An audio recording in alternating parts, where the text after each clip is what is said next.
By late June 2020, New York had reached 4 million COVID-19 tests at over 750 testing sites across the state, more tests per capita than any nation across the globe. The number of daily casualties from coronavirus had dropped dramatically across the entire state. And by July 6, New York Governor Andrew Cuomo announced that New York City could begin entering Phase 3 of reopening businesses. It appeared the worst was over.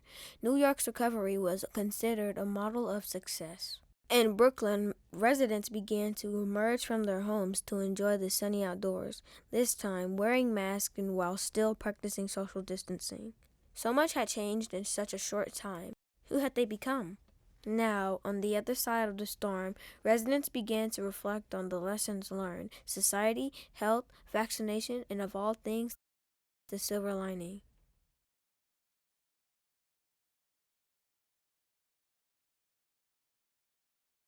I feel the new normal will be there still will be distancing because people are not going to trust each other still. I feel that there will be no large gatherings like the NBA, NFL, opera, Broadway shows, going to see the movies in the theater. I think all of these will be limited. I feel that we are going to be in this new normal stage for at least the next 2 years. Many things will change. I feel that the way we do banking will change. The way the educational system is set up will be changed. There are students that are going to be going to school some days and then staying at home for virtual education on other days. They're going to be swapping things out so that by the end of the week, a child may be in school maybe 3 times a week or less, and 2 times on virtual, and the kids who did not make it in will come into school. And I feel the same way with teaching. We will have to teach maybe instead of the classrooms being 30 kids, it will be 10 to 15 kids. And I feel that this is the new normal. I also feel that our currency will change. I feel that we will no longer be using dollars. We may progress to bitcoins and other types of currency that will be working well with computer because a lot of people are on the computer now. So I just feel that it will happen. I basically feel that the time we have known is gone forever. It's just gone.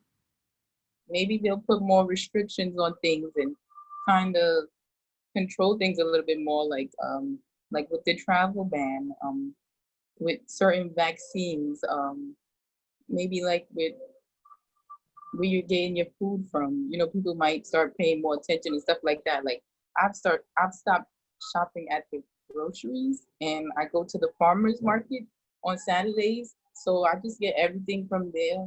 So I know where it's coming from. You know, I feel more safe and stuff like that, if that makes sense. But I'm just thinking more restrictions, more control, you know, so that things don't just so they could be prepared if this happens again. Because I keep hearing things about like a second outbreak. If the world is different, I mean, imagine if we're not worried having to look at the newspaper every day to see what next horrible thing happened. Um, and, you know, how's it going to be to live without constant shocks? I don't know. That takes a while to, it's like when somebody dies, it takes a long time before you stop expecting to see them out the corner of your eye or in the other room. You know, I'm just going to go over there and talk. Oh, wait a minute, they're dead. You know, it's like it takes a long time to really know they're gone. It'll take a long time to really know this is gone. This entire experience it it has changed me in the sense that I realized that I need to do more, but not doing more just in the sense of providing actual health care as someone who sees patients, but it's really helped me look at addressing even larger systems as it relates to healthcare and well-being. My career and the work that I do outside of the emergency department focuses on violence intervention and trauma, particularly amongst people who've been impacted by violence, by intentional violence.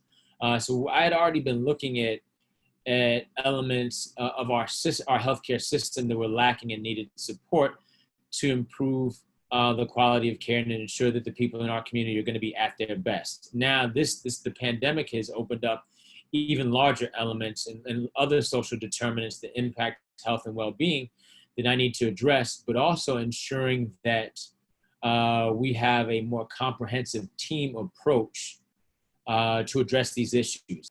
I think the pandemic will change society in that the racial divide, it will close the gap of our racial divide.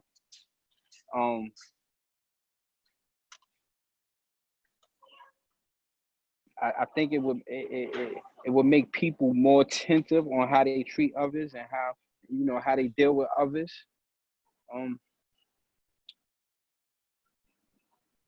I mean, it's a waiting game, man. It's a waiting game, to see how it's all play out. But for the looks, like we just discussed, man, the racial tension between both groups is actually decimating. It's closing. That separation is kind of closing, and it's becoming more visual. It's becoming more visual. The gap is becoming the gap that's closing is becoming more visual, and I think that visual it encouraged other people to get in on closing the gap. I believe there will be changes because we will have to be observant about this. We don't know enough, or I should say the public does not know enough about this virus to really say, yes, this is what will be, because we don't know.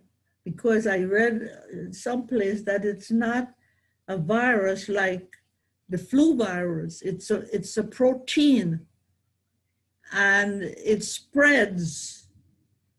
So like it's not alive then. And then you could consume it in different ways, and you could get it like that. But that I read about.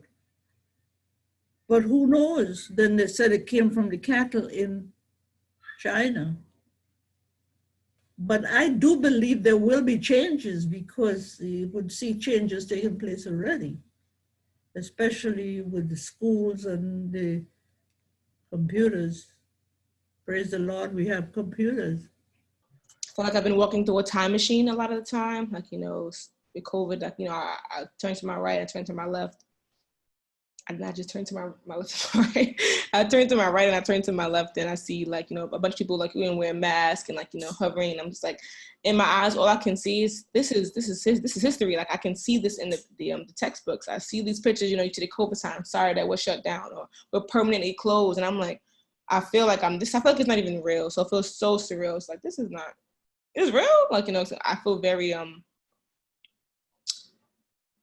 even though it's been very impactful and not in a good way, there's a piece of me that doesn't really believe that this has really happened. We're in a recession right now. I've read about this in the past. And again, I'm like, this doesn't feel very real. So I guess for me,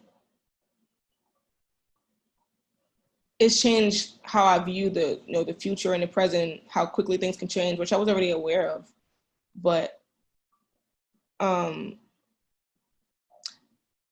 think it might have made me a little bit more nervous about life, honestly, if I'm really thinking. It made me a little more nervous, like, oof. And just a split second, everyone lost their jobs. And just a split second, like, things fell apart. In my worldview, nothing that was normal in January or February was good. And yeah, new normal is not something that I think we should strive toward. I think we should be striving toward a new future. And in terms of my own personal experience of new reality, how about new reality? If the vaccine comes out between like the end of the year and the beginning of the next year, and they, like I heard that they was going to try to make it mandatory. If it's mandatory, I have to adhere to rules. But if it's not, I wouldn't do it, because that's just like just injecting the flu all over again. You know, it's like they say it's to get your system immune to it, but our system has been immune to it for this long. So it's like bringing it back all over again. When the vaccine comes out next year, I will not be the one raising my hand saying, "Oh, I'll be online to take it." No, I won't. No, I won't. Because I know what it takes. I've had a chronic illness for my whole adult life. I know what it takes to have, pills to be brought to FDA standards. You don't rush something through. I have had the worst side effects. You have no idea. You have no idea what it's like to live with the side effects. And I have lived with side effects my whole life. Side effects like, wow. And no, I am not going to rush to take it. No, not at all. I wouldn't take the vaccine because I've heard so many theories about this vaccine that it's like some type of chip in this vaccine. And, this guy Bill Gates is finagling all type of, chemicals and doing all type of stuff, man. I wouldn't take that vaccine. And I wouldn't advise it to anyone close to me, any of my loved ones. I mean, you're going to do what you want to do. We have that freedom to do what we feel like doing. But I wouldn't advise anyone that's close to me or anyone that, I hold nigh. I wouldn't advise them to inject themselves with a vaccine of any sort. When it comes to the vaccine, I don't plan to take it for my own reason that I don't trust the government, okay? But that don't go for anybody else that might need it, okay? I don't take a lot of medicines, I'm not too much into the medicines, unless it's totally needed. And now,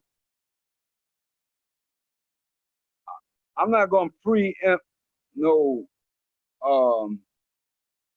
harm to my body. And I'm not gonna put I don't even take the flu shot. I don't want you're gonna integrate a flu in me? No, you're not integrating nothing in me. I have a lot of trouble with Pepsi Cola and Coca-Cola and all McDonald's and all kinds of stuff that ain't good for me. And everything in a lot of the supermarket. Education of food is so important. Education of medicines, the purpose is so important. And I think that we could do a better job on educating people and not just all these big conglomerate medical people. Everybody's trying to get on that bandwagon right now in the whole world because they know the fear factor is in the people. And I don't trust them. I'm sorry, I don't trust them. This world, and I'm going to really say, this world is run by the pharmaceutical company. No, it's not gasoline. No, it's not coffee. People go coffee, gas, or no. The biggest it is pharma runs our world. That's what it is. And no, I am not, because they didn't test it. I guarantee you they didn't test it on black and brown people. Guarantee you. But they're going to tell you to take it. Guarantee you. They didn't test it on Latinx. Guarantee you. Watch you.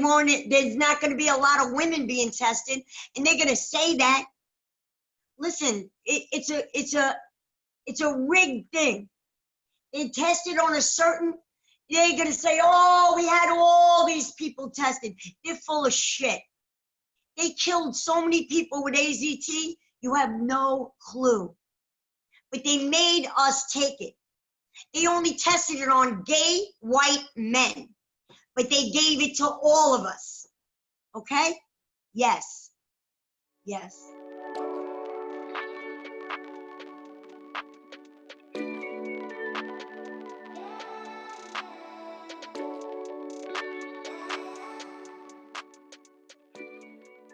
I guess kind of made me more carefree. If that's what I'm maybe trying to say.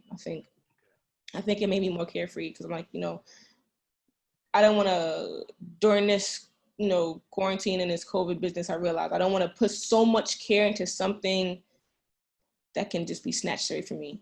And not saying life itself, but just in the work that I do, like, it made me like, okay, what's more important to me? Like, yes, school. Okay, this is something I really want to do. I want to do it. Okay, but what else? And I literally just quit my job. I have lots of savings, so I'm safe, but I quit my job because I'm like, this is not something is so heavy in my heart that I feel like I have to do. Like, this is taken away from all things that I love to do, I would want to do. And I'm like, had I been doing those things, I probably would have stayed with it, but I wasn't. I'm like, yeah, I could do it later. But just in Corona, I'm like, there might not be a later. I'm encouraged every single day by people who are willing to sit down and put in the work and show up and try to solve the problem. It does feel really big and sometimes overwhelming in terms of how big the problems are. But I really think about our ancestors and what they had to go through and how they kept on keeping on and did not get weary. If they did, they just kept pushing through. We're losing so many of our legends. Just lost John Lewis, and I've got this picture behind me of Harriet Tubman. If you can see it there, there she is. That inspires me just to keep going, because all the effort and work that we're putting in is going to reap benefits for the future, and that it's not all darkness. There are opportunities, there are silver linings. We just have to be smart about it. We have to be focused, and we have to be relentless in our support for our community. New normal is the little things that matter. Like you understand, people looking out for everybody and not being strangers. People come out now and hello, how you doing, and are happy to actually interact with other people. And I'm in Brooklyn, in Brownsville, so it's cool to me that you see so many people come together and stick together and just help each other out, which I haven't seen in a long time since I was a young person. So I think that a new earth is coming, and I'm really looking forward to it. I learned so much about myself. I learned that I always felt like a loner, but I always felt like a sense of I need somebody to need me. And I learned that I don't. I learned to just be chill. I learned to better communicate with my goddaughter. I learned to acknowledge how I feel about myself, about what I'm doing. And I learned to, love and appreciate the ones around me. I learned to love myself even more. I learned so much. I learned that I used to be, so I write poetry sometimes and, little books, and I always doubted myself with doing it because I always felt like I will watch like Rudy, I think his last name was Francesco or something like that, but I know his first name was Rudy, and his poems is just so, enlightening, and it makes you feel something. I felt like my poem wasn't always that good, but during this time, I just kept reading over it and writing it over and just writing new ones, and I just feel so confident now. I feel proud of my work. I feel proud of what I became. I feel proud that I am knowledgeable and that I'm teaching and learning more each and every day. I think I'm more confident. And in the beginning, I was afraid, but being here at the pantry and, you know, just seeing what I could do for people, it just made me more confident. Like, I'm not afraid of a lot of things because it's like people, like losing people who are close to you and they don't even have to be related to me, you know, just all of these people dying and stuff like that. It just gives me a drive. It motivates me to keep doing and, you know, accomplish things that I want to do, or don't be afraid to do anything because you don't know how long you have here. I think it's definitely reminded me and the people around me to check in on each other. You know, every day, just a quick, like, how are you doing? How's your family? How's your friends? It's also, a lot of people have also, you know, have been more open in helping others. You know, before this, you know, people were working, going to school, just focusing on themselves. But I think now the pandemic has definitely showed people's true colors and they're becoming more open and helping their community. You know, every day you're seeing politicians and community organizations, they're distributing food, and you have volunteers that are completely running it. It's not essential workers or anything. So I think that definitely in my inner circle, a lot of us have been volunteering a lot. And then in terms of my family, it's also shown us how important it is to keep each other safe. And especially because my grandmother is still living. So it's definitely shown us to also be a little more careful with her and, you know, keep an eye out for each other. When we say getting through something and getting back to normal, what would normal be? Last year's stuff, 10 years of stuff, 20 years ago? No, normal is me respecting you and doing the best I can. And each day I get 24 hours I get, because that's all I get at a time. And that's normal. Normal is being productive, creative, you know, and expounding that into life every day. And I feel that America has growing pains. They have a lot of growing pains. They're still transforming, okay? And in front of our eyes, decade after decade, day after day. But the normal that is in a person's heart, and I could be talking to 1 million people right now, if it's in your heart for you to be your normal in that day, a good normal, a healthy normal, a productive, a caring, and a loving normal, a smart, that's what's going to make the new change. The new change is going to blossom in front of us.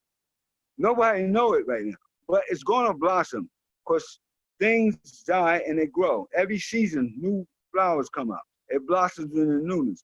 Sometimes it's fuller and stronger. If you look at gardens, they're stronger. That's what happens with our life.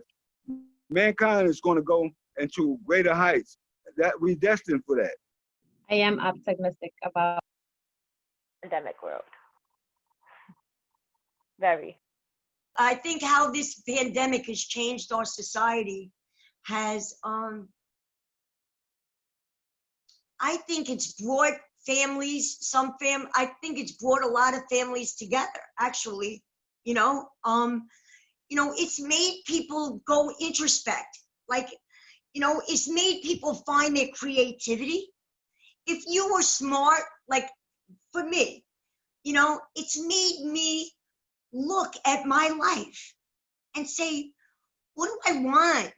Like, what am I doing? Because I had a lot of time. But the people that had to sit at home and be remote, I hope to God that they sat and wanted to go through, what do I want to do in my life? Because I know my mom did. She's 90.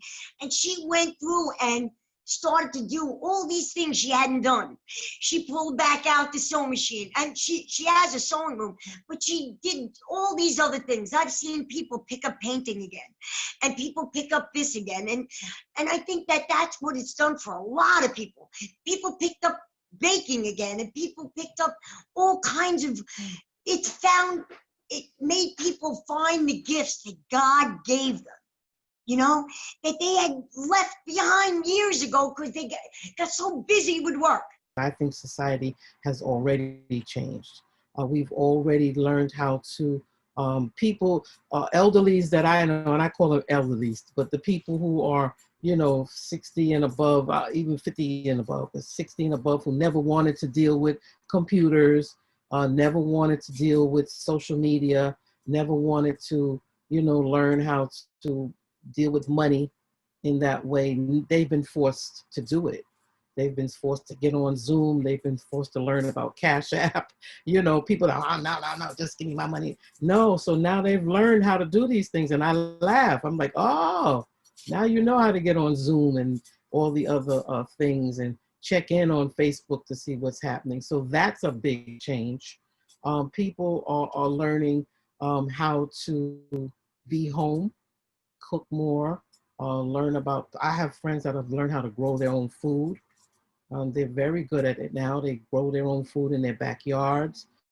People are learning how to connect with their family members and have a good time at home on your block. I've seen people, my neighbors would be across the street and they would set up like little tents and DJs and have little birthday parties in their front yards. And so I think that it's like, in a way it's going back, but it's a change that we're learning how to be more, how to connect with each other in a different kind of way. I felt that this was needed. I'm not gonna hold you. I felt that this was needed because everybody was on go mode. It was just like you don't really know, like you didn't really know what was gonna be what. So it was just like now you have time to relax and now you have time to yourself to plan. And when things do start to open, hopefully they do, because these riots ain't it. But you know, you can have your plan going and you can have what you want to do and how you want to do it and how you're gonna get it executed, because it's only you that's gonna make you progress. A lot of babies were born. I love that. I love that. I never had baby, but I love the fact that babies were born. It's such a blessing from our Lord. I believe in God so much. God has blessed me with so many things. Look, God blessed me with health. He's so awesome. He's so awesome. He's the greatest, So I think God is so awesome. And I think God is working so hard right now. This whole thing, if people don't know, this whole thing is spiritual. You have to know it. That's all I know.